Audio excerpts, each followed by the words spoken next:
Now that all of the BTS members have debuted as solo artists, let's analyze why their projects are also different. It's not only about the different genres and sounds, it's also about the differences in the style of promotions, target audiences, and results. Because this is the reality. A BTS member had a global tour, but another member had one concert at a festival. Another member only had one small venue concert, and another member didn't have any concerts. A BTS member had 3 physical albums, but another member only had 2. Another member only had 1. Another member only had 1 CD with no photo cards, stickers, and other things the other albums got. But another member didn't get a physical album that charts could count when he first debuted. A BTS member had promotions in the US, the UK, and South Korea. But another member only promoted in the US and Korea. Another member promoted in Korea and Japan. And another member barely did any promotions. A BTS member debuted a number 1 on the Billboard Hot 100, and his song was the number 1 song worldwide for weeks on a row. But another member only debuted a number 1 on the Hot 100.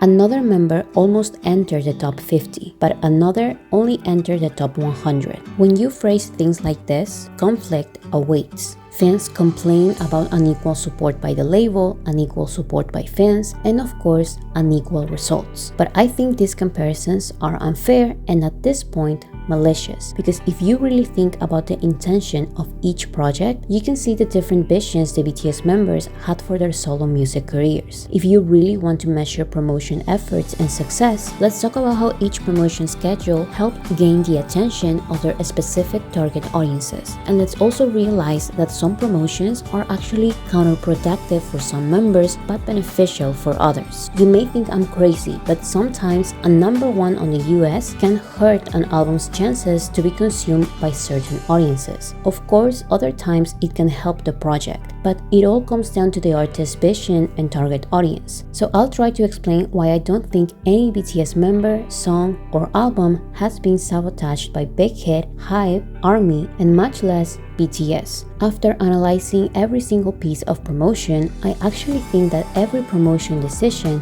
has been smart and effective.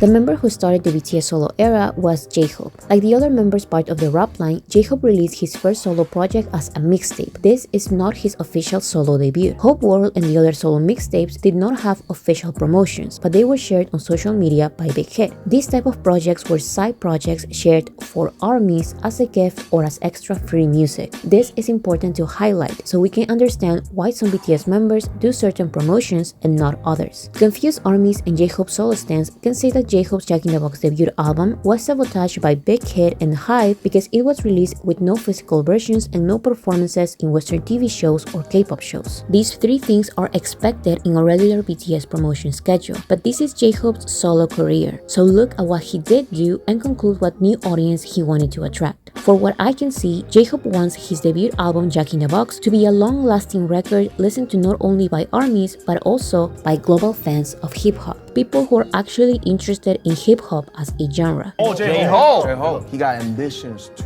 go worldwide. And J-Hope is not necessarily going to attract this specific audience by performing on K-pop TV shows or American TV shows like Jimmy Fallon and Good Morning America, watched by an older American demographic. Actually, if he did, he will probably lose the specific audience he's trying to attract. For what I can see, he is not interested in the general public listening to the Billboard Hot 100 songs. He prefers promoting to an audience interested in hip-hop no matter the language. This is a tricky audience to target, but I think every decision he made was perfect. To start, J-Hope was the first and only BTS member to launch his album with a listening party. If you pay attention to the artists he invited, you can see that these are mostly indie hip-hop artists. Most of them are not mainstream, but they are respected in the South Korean hip-hop and alternative music scenes. This listening party sets the tone for the rest of his solo promotions. J-Hope's debut solo performance was as a headliner in Lollapalooza 2022 in Chicago. His concert had an audience of over 100,000 people, including ARMYs, the general public, and of course, curious hip-hop fans. This strategy was extremely successful because after the event, there were a lot of hip-hop fans listening to the music of a BTS member for the first time, whether in person or online. This event also gave J J-Hope the opportunity to meet and then record a song with the artist who inspired his name, J. Cole. This collaboration and his concert at Lollapalooza gave him an attractive image to this specific audience, the type of audience who prefers simple, individual, or one-on-one conversations with no audience and a minimalistic or improvised backstage set. These are the only type of interviews he did, and it was intentional, in my opinion.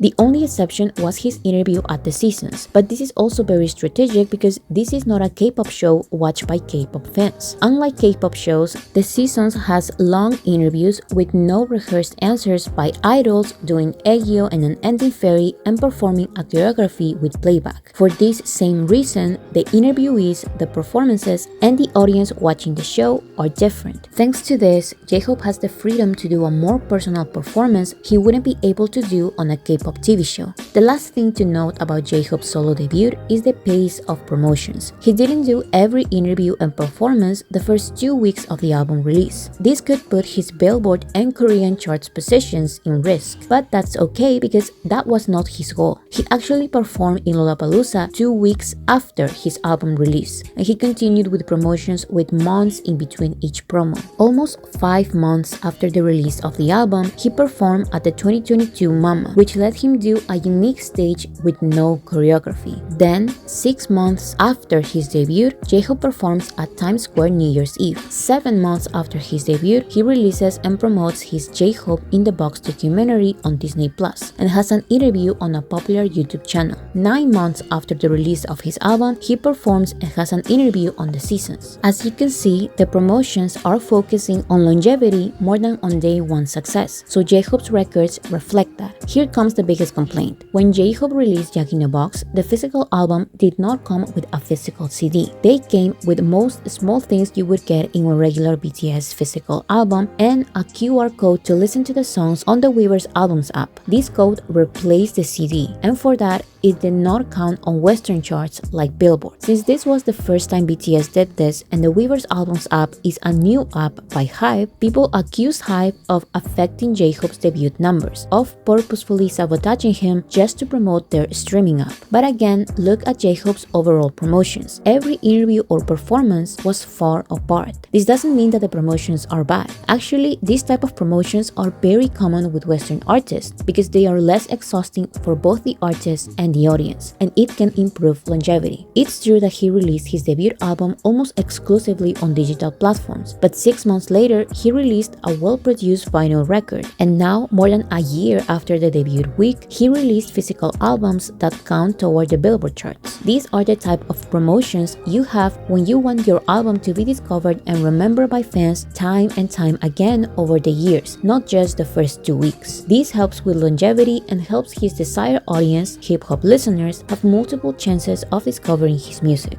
The unique performances and simple interviews that will be discovered will not disappoint this audience because these are the type of performances and interviews they already enjoy. So the results successfully match the promotions.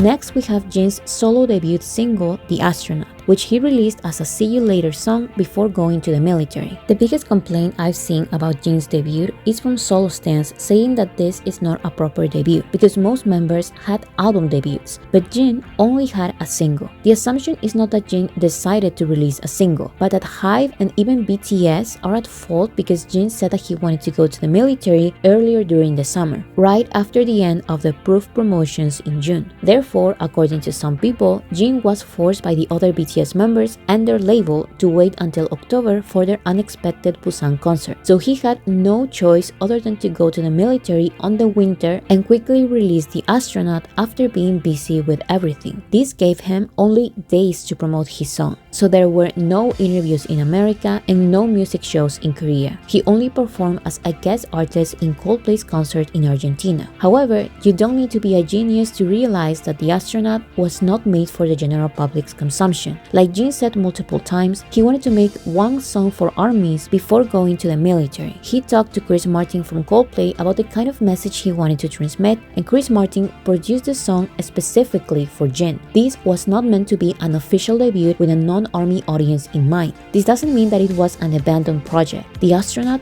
is Jin's official debut single and had 2 physical album versions, a music video, a lyric video, a live stadium performance, official merchandise, and even a show of 4 episodes with a vlog style. He also had 5 interviews, one by himself, one with Suga, and 3 in relaxed, non-serious settings, 2 for YouTube channels and 1 for TV. All of these interviews and shows helped him relax and comfortably talk in his native language about his life and future. So once again, this BTS solo project was successfully recognized by its desired audience, in this case, ARMY. We would have to wait for Jin's solo debut album after his military service to know what kind of music style and new audience he wants to pursue.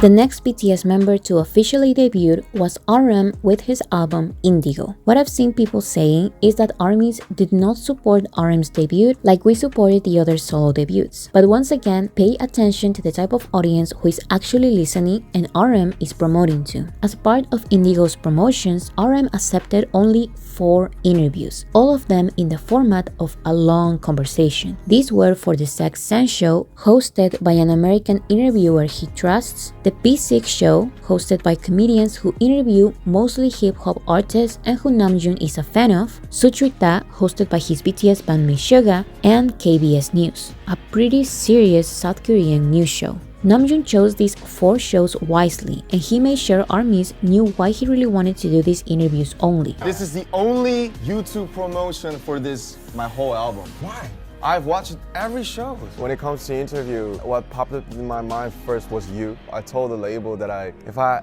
have to interview with somebody, it's gotta be Zach #1. Brother, thank you. Your kindness and your trust means the world to me. So why these shows? If you watch these interviews, you can quickly realize he had his album and the album's production process as the main topics of conversation. Most interviewers don't ask RM meaningful questions, and if they do ask important questions about the music, they don't care or they don't understand the answer. Most interviews have superficial conversations. Do you guys like to dance at your shows? Do you do a lot of dancing? 추는 거 좋아하시죠? Yeah, of course. You guys are all together, but you didn't bring your girlfriends. When someone knows and recognizes you, do you have to run away? Do you ever get tired of each other? Do you guys ever just... So Namjoon chose people he knew would understand and care about his process of creating music. That was his priority. Indigo is not the general public's favorite type of album, and Namjoon knew that. So if there's a new type of audience he would attract after his official solo debut, it's the type of audience who likes indie, underground music, the type of audience who enjoys discovering unknown artists and who appreciates less mainstream genres like neo-soul, boom bap, urban, city pop, and folk. This is why the only performance he did for American media was for NPR's Tiny Desk concert series. The setting is more personal than most mainstream shows, and a lot of enthusiastic music fans want to discover non-mainstream artists as well as watch popular artists relax in this type of unplugged acoustic setting. So a confident yet vulnerable performer and great lyricist like RM shines the most in this type of settings. This is why instead of having a worldwide tour, he chose to give one concert to an audience of only 200 people. This concert has some of the artists who featured in his album. The list of featured artists is also something not everyone can fully appreciate. Most of the songs part of Indigo have featured artists RM deeply admires. For his neo-soul song, the featured artist is the queen of neo-soul, Erykah Badu. For his funk song, the featured artist is Anderson .Paak, known for his funky style. RM also included artists he admires but aren't as worldwide famous, such as Kim Sa-wol and Cold. This album also has a lot of references to painters and their art pieces such as Yoon and Still Life. RM's debut album Indigo is for the music fans who care about meaning and art. This is why he chose to have only one physical version of his album instead of the normal 2. This, alongside the fact that the physical versions took weeks to be delivered, affected his album sales numbers. But caring too much about that is crazy and shows that you're not paying attention to all the meaning of this project. RM purposefully left all the flashy photo cards, stickers, and photo shoots aside. Instead, he made his physical album some type of art piece. The pages are full of poems, graphic artwork, and photographs taken by RM. He also released a vinyl record months after the album debut, which, just like the physical album, includes RM's artwork pieces. His third and last performance was at Dia Beacon, a museum in New York with no audience. So of course most people won't get it, but the ones who can perceive and appreciate RM's passion in this album are the correct people listening and becoming fans. And by all the records RM was able to achieve with such an experimental album, I can say that his minimalistic yet meaningful promotions have been detected by the right people, armies and music fans who care about stuff like this. Once again, this BTS solo project was successfully recognized by its desired audience.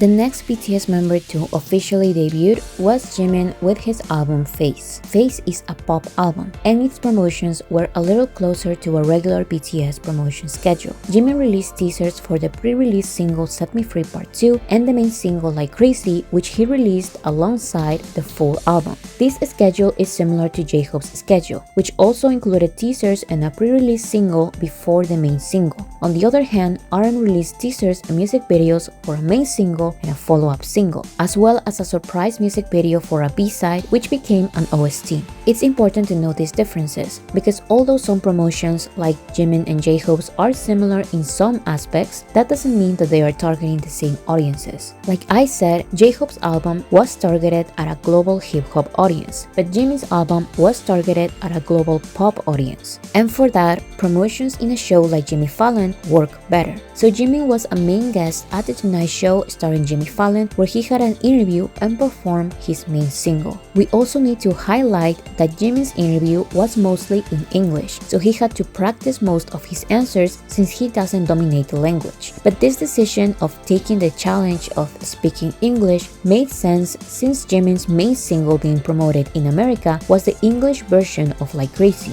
not the original Korean version. This is also why he performed the English version at the Jimmy Fallon show. Other BTS member will later also attend the Jimmy Fallon show, but his choices will be the complete opposite of Jimin's because his target audience is different. The only other promotion Jimin did for America was a day in the life style of interview for Vogue. Then he started the Korean TV promotions. Like I mentioned, K-pop shows have more superficial interviews and flashy performances, but Jimin's pop songs and difficult choreographies shine the most in this type of settings. J-Hope's Jack in the Box performances don't have choreographies, so they work best in a hip-hop show than in a K-pop show. To still demonstrate a more vulnerable and casual side, Jimin had a lengthy interview at SBS Radio, as well as an interview and performance of a jazz version of Like Crazy in the show Limousine Service. These interviews were not as complicated as RM's interviews, but they were still introspective and personal enough to explain the meaning of his pop album Face in an accessible way to global audiences. As expected, Jimin also went to Suga's show Sutrita. Like Jin and RM, Jimin made a video for a popular YouTube channel, and like Jin, Jimin released 2 physical versions of his album. Finally, Jimin was the first member to release remixes of his main single and to have video calls with fans. However, many complained that all of these promotions ended too fast because only 2 weeks after, Suga started promoting his debut album. While I do agree that Face felt like a very short era, I don't really see what else he could have done. Actually, Jimin did more promotions than any other member up until this point. It just all went really fast because Suga had a tour planned, so he had no choice other than releasing his album then. Suga also couldn't have his tour later because his military enlistment date was approaching fast. So it was literally then or never. Still though, Suga's album and type of promotions are very different to Jimin's album and promotions, and if there's any new audiences listening to them for the first time, they won't be be the same audiences. I also think it's even crazier to put Jimin and Suga against each other and compare their promotions when this opportunity gave us a lot of really cool promotion crossovers. I still understand, however, that the Phase era was a little frustrating because since it had some promotions in America, it had success in America, and the American media did not like that. I have a whole video about this problem, but in a few words, Jimin's quote-unquote mistake was not paying for radio and playlisting in streaming platforms, which is illegal and BTS would never. So the sabotage by American media was hard. But again, this has nothing to do with ARMY's efforts, HYBE's efforts, and much less Jimin's efforts. Jimin's schedule was precise, effective, and more than enough. Other complaints appeared when Jungkook had his solo debut, because it looked like he was also promoting for a global pop audience, but he had a wider variety of global promotions. However, I actually believe Jimin and Jungkook's target pop audiences were completely different. I'll talk about Jungkook's debut later, but Jimin's pop style and his new audience that likes songs like Crazy may crossover with the audiences that like these current popular songs by Dua Lipa and Troye Sivan. I know the sound of these songs are not that similar, but I'm just trying to paint a picture. These type of pop songs have a stronger feminine and glamorous element, and they have this disco, house, synth style that it's kind of trendy these days. To put it in BTS terms, both Boy With Love featuring Halsey and Butter featuring Megan Thee Stallion are pop songs, but the general public that likes Boy With Love featuring Halsey is not always the same general public that likes Butter featuring Megan Thee Stallion. Jimin's solo debut is a little closer to Boy With Love, while Jungkook's solo debut is a little closer to Butter, so their promotions are going to be different. Because Jimin's pop style is friendlier to the general public than the other solo debuts up until this point, like Crazy, 73 Part 2, and the album Phase broke multiple records in mainstream charts and platforms like Billboard, Spotify, and Korean charts. The achievements of other members like J-Hope and RM are different because the promotions were different, because the target audiences were different. So once again, this BTS solo project was successfully recognized by its desired audience. The next BTS member to officially debut was Suga under his alternative alias Augusty with his album D-Day. Suga's promotions were very unique, and it took me days to figure out the promotion strategy and if there was even one, because although D-Day is a hip-hop album, the style of promotions were closer to promotions being done by experienced South Korean artists targeting a non-K-pop Korean demographic. To start, Suga created and became the host of his own show, Suchwita, in which he interviews other South Korean artists while having some drinks. The editing style is dynamic and the conversations are very casual, so the show feels like a combination of the high production of a talk show with the casualness of a podcast. These shows, where the artist is the interviewer, are actually very common among South Korean artists who have been in the industry for a while. This is what I mean by the typical Korean promotion by experienced artists. This is an actual promotion strategy. Weverse magazine has an article about it. So you may think that Suga is going to adhere to this style of promotions. Well, yes, but not exactly. Suga seemed comfortable continuing this Korean style of promotions, but he's going to direct it at a global audience. So even if his promotions don't always necessarily align with a global hip-hop audience or an indie audience or a pop audience, it will still bring the attention from different types of global audiences while at the same time giving itself a constant cleanup. So I think Suga's promotion strategy was,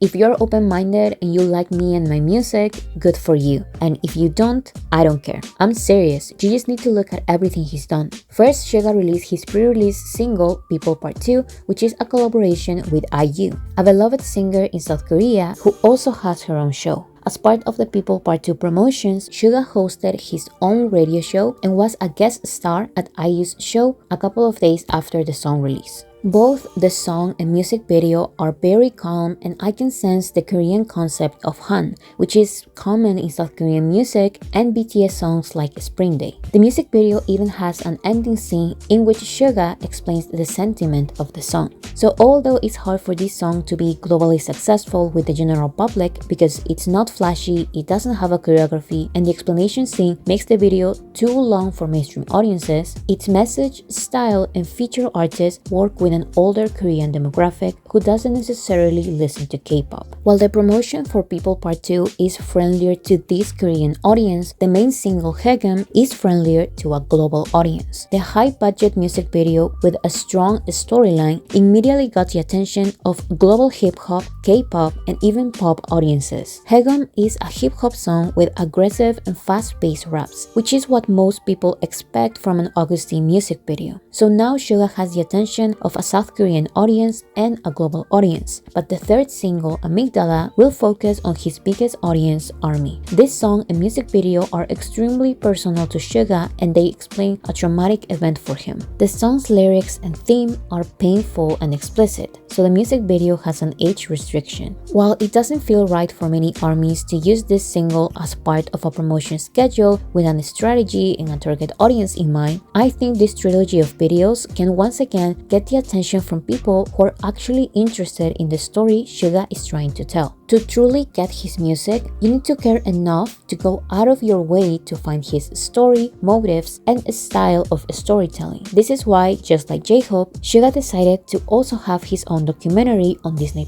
He's basically giving every audience the opportunity to understand him and his music, but if they don't, he won't go out of his way to convince anybody. Just look at his promo activities. The documentary titled Suga Road to D-Day follows Suga on a trip around the world in the search of inspiration for his debut album, and it includes exclusive performances with a live band. Soon after, Suga started his sold-out tour around the US and Asia. Like the rest of his album promotions, this tour felt very raw, personal, and real. He replaced the neat choreographies with performances with a guitar and a piano. So although Suga being a guest at The Tonight Show and even playing a game with Jimmy Fallon may seem like attempts to go mainstream, Suga decided to continue his casual style of promotions and refused to speak English or dance a choreography for mainstream audiences.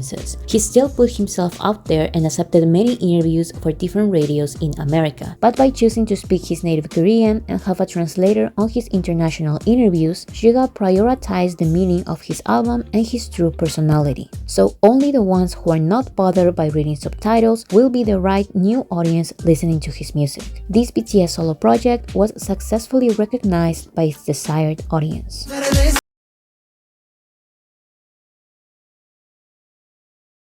Next BTS member to officially debut was Jungkook with his single 7. Now, up until this point, all of the sounds and styles of the solo works have been pretty predictable. J-Hope has already released hip-hop music. Jin has already released pop-rock music. RM has already released these experimental styles of music.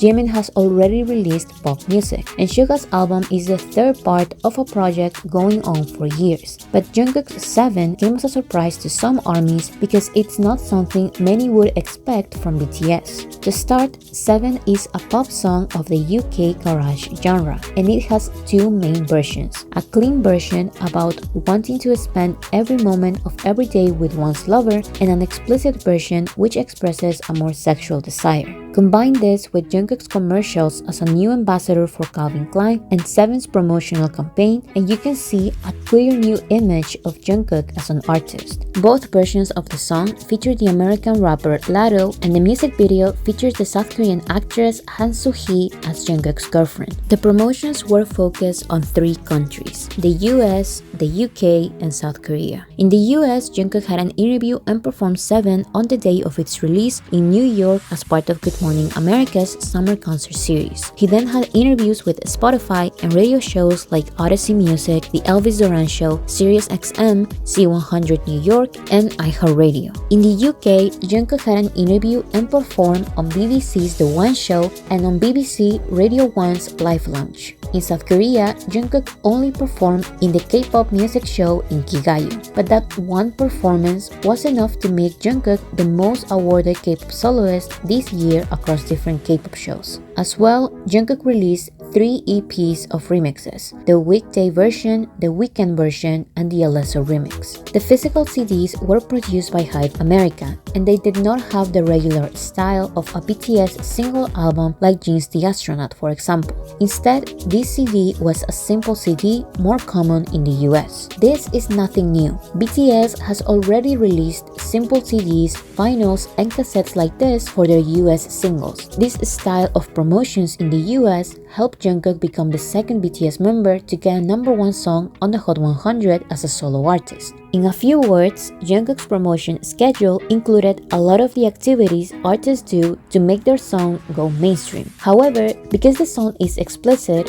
it caters a Western mainstream audience and it doesn't have a profound message like the other BTS solo projects, some people think it's too westernized and that it doesn't feel like a BTS song. While I do agree that 7 is mainly targeted at Western audiences and the general public, why is this surprising or even disappointing to some fans? I think this is happening because sometimes ARMYs don't truly accept BTS as their pop culture image. They see them through their wholesome, family-friendly, philosophical image only. And this can sound very nice, but I think this is the reason why 7 can come as a shock to them. And to be honest, I'm a little tired of this because it's like some ARMYs want BTS to be the artist they want them to be, not the multidimensional artists BTS truly are and want to be recognized as. Because it's always the same story. BTS shows versatility, people say this is not what I expected from them. BTS released DNA, it sounds too Western. BTS released Boy With Love, it sounds too Western and it lacks meaning. BTS released Dynamite, it sounds too Western, it lacks meaning and it's in English, so the K-pop fantasy is broken. BTS released Butter, it sounds too Western, it lacks meaning, it's in English, and they only care about Western success. BTS released Permission to Dance, it sounds too Western, it lacks meaning, it's in English, they only care about Western success, and it was not written by the BTS members. And now Jungkook releases 7, but it sounds too Western, it lacks meaning, it's in English, they only care about Western success, it was not written by a BTS member, and it's too explicit. But like I said a million times already, BTS makes music that attracts completely different audiences, and this is not new at all. Some people say that Jimin's song was also mainstream pop, but at least 2 BTS members were songwriters and it has meaningful lyrics. But it looks like these fans are ignoring the past years of BTS's career. Wasted on Me, Dynamite, Savage Love, Butter, Permission to Dance, and Bad Decisions were targeted at the Western general public. While still releasing the regular hip-hop, pop, and R&B songs, BTS promoted one song with the purpose of being the mainstream song that can actually get recognized in Western media like Billboard and the Grammys. Once again, they do this all the time. While continuing their meaningful Korean discography, BTS has released an English project for Western audiences and a Japanese project for Japanese audiences. So I don't know why this is suddenly a surprise. And Jungkook's global promotion worked. 7 has been the #1 song worldwide for weeks, and I won't be surprised if it's nominated for American award shows. And this makes a lot of sense. Think about BTS's old competition, mainstream hip-hop based duets with explicit lyrics. While it's easy to judge these songs for being too explicit or meaningless, the truth is that this is what the general public listens to, and a song doesn't have to be clean or have multiple layers of meaning to be a good song. Actually, there was one time when an interviewer had the same criticism for one of the songs competing with Dynamite back in 2020, but BTS disagreed with the interviewer and defended the song. 카디비 네. WAP에게 네. 웹? 네. 네. 가능할? 아니 그거 그냥 댄스 챌린지로 유명한 거지 별거 아니에요 노래는 아닙니다. 저 얘기는 아니에요. So just because a song is explicit doesn't mean that it's bad or dirty. 당신을 엿먹이는 것과 당신을 사랑하는 것은 같은 것이 아닙니다. 서양 아티스트로서 더티 버전을 만든 이유는 무엇입니까? 그게 왜 더티 버전이야? 그게 왜 더티 버전인데? 이유를 설명을 해봐. 익스플리시 버전인데 그냥 솔직한 거잖아. 뭐 그렇게 느껴졌다면은 뭐 어쩔 수 없지만 어떻게 보면 나이가 몇이냐 내가. 저도 이제 나이가 27인데 나이 먹으니까 이렇게 노출이 있는 촬영을 또 하게 되네요. 그런 걸 싫어하는 분들도 계시겠지만 7 is actually the perfect song for today's pop. It has a female rapper as a featured artist, and Jungkook's pop voice makes the song fresh, modern, and the perfect adaptation of the typical modern mainstream song. Despite some people's beliefs, I see the care of a regular BTS project in this song too. It's well produced, polished, and not a typical lazy song done exclusively to fool people into streaming it. Whether Jungkook decides to make a full album in English targeted at a Western audience like Butter, a self-produced Korean album like Map of the Soul 7, or a mix of both like Jimin's Face, I'll support because they are experimenting with their solo careers and finding their personal sound and target audience. So once again, this solo project was successfully recognized by its desired audience.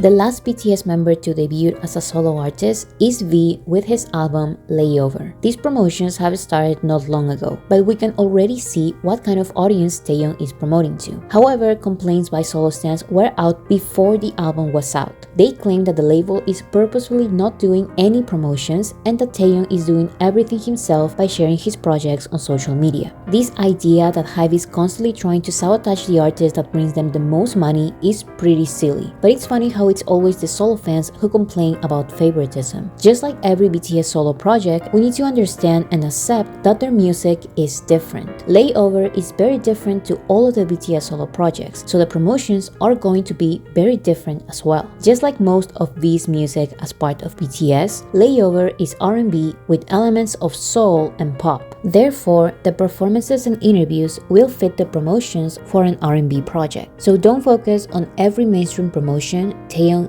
didn't do. Focus on how he is choosing alternative mediums for promotions. To start, Taehyung released 5 different music videos, one for each song of the album. This is already huge. The maximum number of music videos a BTS member has released for one album is 3, a pre-release, a main release, and a follow-up. But Taehyung has 2 pre-releases, a main release, and 2 follow-ups. This is a new strategy that I wanted BTS to try for a while. Think about these popular albums. Their promotions included music videos for multiple of the album's songs. This prolongs the artist's promotion schedule and it helps each song of the album become popular, not just one song or 2. So if we concentrate on this R&B project's promotion strategy, let's think about every door Taehyung opened for himself by releasing these many music videos. His debut performance was not at a Western show or a K-pop show or a festival. It was on a new Korean music show that slows down chart competition by announcing an artist of the month, not a song of the week, which usually exhausts the artist and the fandoms. This show is also more personal than a festival or a Western TV show. So for this kind of calm album, this debut stage feels right.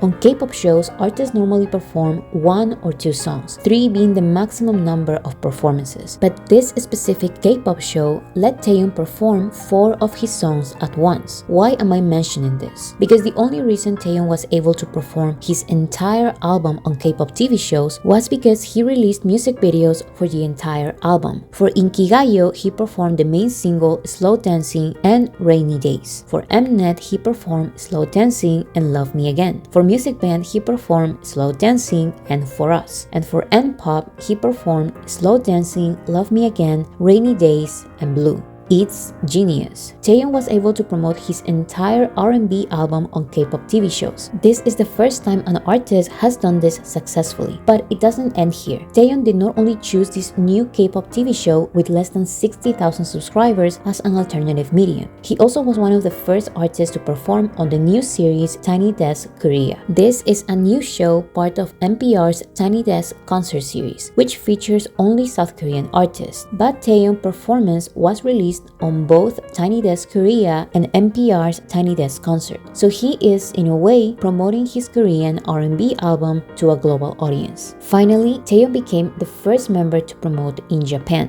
This is also very smart because if there's any country with a big market who would listen to an R&B Korean album, is Japan, the second biggest music market in the world. These interviews and performances helped Taehyung show his warm and soulful personality to an audience that is more likely to consume this kind of project. His personality is also reflected on the style of photo shoots and the 3 physical albums he wanted to release. These music videos, teasers, interviews, and media articles are planned organized and shared not only by V but also by HYBE and BTS on all of their social media platforms. If you expect Taeyeon to have the numbers of pop releases or the type of promotions of the hip-hop releases, you are crazy because he never intended to promote to those audiences. For an R&B album, Layover is huge, and this BTS solo project is successfully being recognized by its desired audience.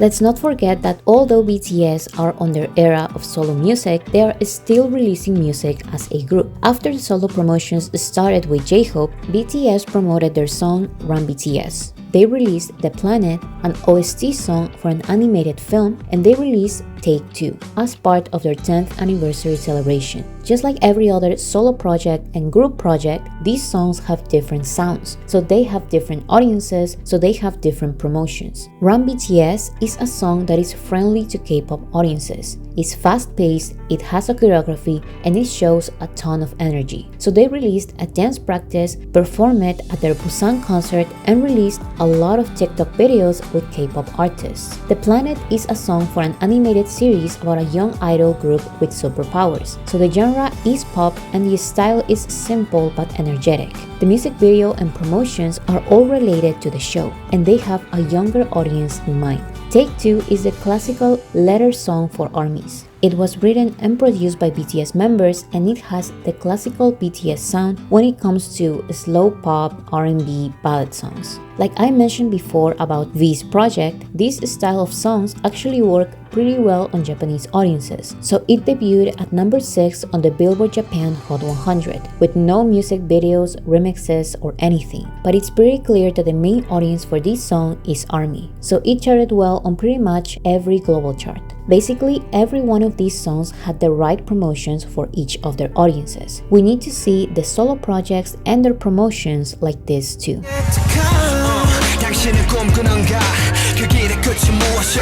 Maybe for some, this analysis of each solo promotion was unnecessary and obvious, but I had to do it because I received so many messages by ARMYs who don't consider themselves solo stans being confused about why some members had quote-unquote more opportunities than others. Some were genuinely confused by Jungkook's explicit lyrics, RM's minimalistic promotions, and J-Hope's lack of physical albums. So I hope I helped calm the confusion at least a little. ARMYs need to accept that BTS are real multidimensional artists. They are 7 artists with different visions, styles, and journeys in their music. Of course, their promotion schedules are going to be different. Sure, ARMYs are the main audience listening to their solo projects, but the BTS members are going to perform and accept interviews on the shows that they feel the most comfortable showcasing their music. Don't expect the global BTS style of promotions for every solo project and cry when that doesn't happen. Think about the sound and their personalities individually. Their solo projects align with the solo songs they had on BTS albums, so accept the BTS members as the multidimensional artists they are. Trust them and their decisions, especially in this solo era. 잘 이겨나가고 여러분과 또 행복하게 공연하고 음악 만들고 할 거니까 호석이가 얘기했던 것처럼 부디 믿음을 가져주시길 바라겠습니다.